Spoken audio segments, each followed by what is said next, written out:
Úi dồi ôi, gì đây? Chuột chạy như giặc anh em này. Đấy, anh em. Không hiểu nhà này bẫy chuột kiểu gì mà chuột chạy như giặc luôn anh em. Đây là tôi đứng từ ngoài cửa hàng tôi zoom vào trong anh em nhé. Xin chào anh em. Chúc anh em ngày mới về nhá. Anh em ơi, hôm nay tạm gác lại chuyện bẫy chuột anh em ạ.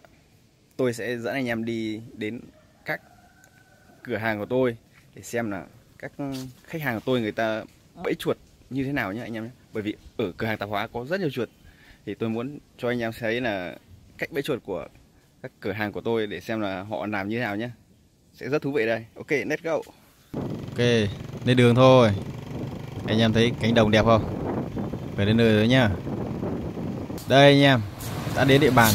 Đây là cửa hàng đầu tiên. Wow. Đây, tôi vừa hỏi thì là được biết là cái khu bẫy chuột đây. Thì chủ cửa hàng bảo cũng bẫy được 1-2 con rồi anh em ạ. Cũng hiệu quả phết, nhưng mà không sử dụng cái ván để bắt ở dưới anh em. Nhưng mà vẫn bắt được 2 con chuột. Thế mới tài. Ok. Rồi chuyển sang nhà tiếp theo nhá. Úi dồi ôi, gì đây? Chuột chạy như giặc anh em này. Đấy anh em. Không hiểu nhà này bẫy chuột kiểu gì mà chuột chạy như giặc luôn anh em. Đây là tôi đứng từ ngoài cửa hàng tôi zoom vào trong anh em nhé. Tôi đứng gần là nó khi nó cũng chạy mất. Đây, tôi zoom toàn cảnh cho anh em xem. Đấy anh em. Đây, có cả một cái chậu thau thức ăn để cho chuột đây. Tôi hỏi thì bà chủ bảo là có bẫy nhưng mà không bắt được con nào anh em ạ. Bất lực quá đành phải cho chuột nó ăn để nó đỡ đi ăn những cái mì tôm với những cái hàng hóa khác anh em ạ. Tránh thiệt hại anh em ạ. Thế đây là coi như là công đức cho chúng nó để cho nó đến nó ăn miễn phí anh em ạ. Đấy. Thì nó ăn ở đây thì nó sẽ không phá những cái mì tôm hay là sữa ở những cái khu khác. Đây là quá bất lực luôn. Thực không có thể tưởng tượng được để có những cái cảnh như thế này. Đấy anh em, chuột chạy như giặc luôn, chạy ra chạy vào luôn. Đấy. Nó oanh tạc giữa ban ngày luôn, không thể xoắn một con nào anh em. Đấy. Nhà này là quá là để chuột động hành luôn. Đây anh em thấy chưa, zoom gần luôn, 2 con luôn, ăn giữa ban ngày này có chết người thì không thể chấp nhận được. Phải tay tôi giã cho thì không trượt phát nào. Đây tiến gần đấy, khu đấy anh em nhìn thấy chưa, 3 cái bẫy chuột bán nguyệt mà không làm gì được rõ. Nhìn có chán không?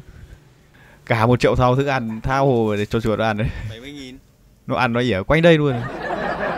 Mà mình ức thấy ở chỗ cửa hàng luôn anh em. Nhìn thấy cảnh này ức vãi chưởng luôn đấy anh em ạ. Không chấp nhận được. Đây, sâu nhà cuối cùng cho anh em xem. Đây, ok. Bẫy chuột còn để cả trên mái nhà này anh em này. Đấy. Về cơ bản là tôi thấy đa phần mọi người sử dụng là keo dính chuột anh em. Keo dính chuột và bẫy chuột bán nguyệt đấy. Để xem nhà này là có sử dụng cái loại bẫy nào khác không. Đấy anh em nhìn thấy chưa. Một ý tưởng cực kỳ độc đáo là bẫy chuột ở trên mái nhà luôn, gắn cái keo ở đấy. Tí thì tôi hỏi xem bà chủ xem có bắt được con nào trên đấy không. À đây, ở trong này có cả thêm cái bẫy mới này anh em. Bẫy độc sắt này. Bẫy chuột cống nhum ở miền Nam này. À đây có keo ở dưới này. Ui, cái chuột đây đây anh em. Nhìn thấy động hành không? Đấy, ui xồi ơi. Nhìn bé bét này, nhìn nó chán nhỉ. Không bắt được cái tấm gỗ như tôi nhỉ. Đây để tôi hỏi bà chủ xem tình hình làm ăn thế nào nhá. Ui, cái keo dính chuột này U bẫy được nhiều không? Hả? Cái keo dính chuột này U bắt được nhiều chuột chưa? Bẫy được khối à? Thế cái keo mà trên máy nhà này có bắt được con nào? Trên này. Đây này.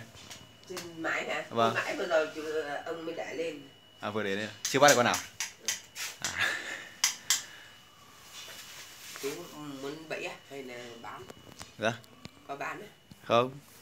Con nghe xem là U bẫy như nào thôi. Để nghiên cứu về U bẫy, tưởng là bẫy trên máy. Cho cái miếng bim bim vào hay là cái ấy nó kiểu nó thơm thơm ở trong giữa bò đấy. Và có tưởng là U bẫy trên mái nhà này cũng bẫy được thì để con về con cũng bẫy.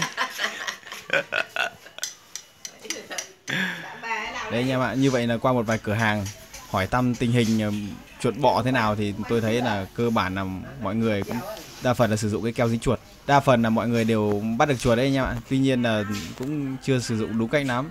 duy chỉ có một nhà là không bẫy được chuột và bất lực là phải cho chuột ăn rồi, không còn cách nào khác. Như vậy là anh em có thể thấy là tình hình bẫy chuột là cũng không khả quan lắm anh em ạ. Mọi người cần phải theo dõi video bẫy chuột của tôi nhiều hơn.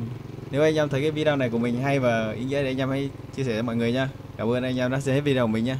See you again.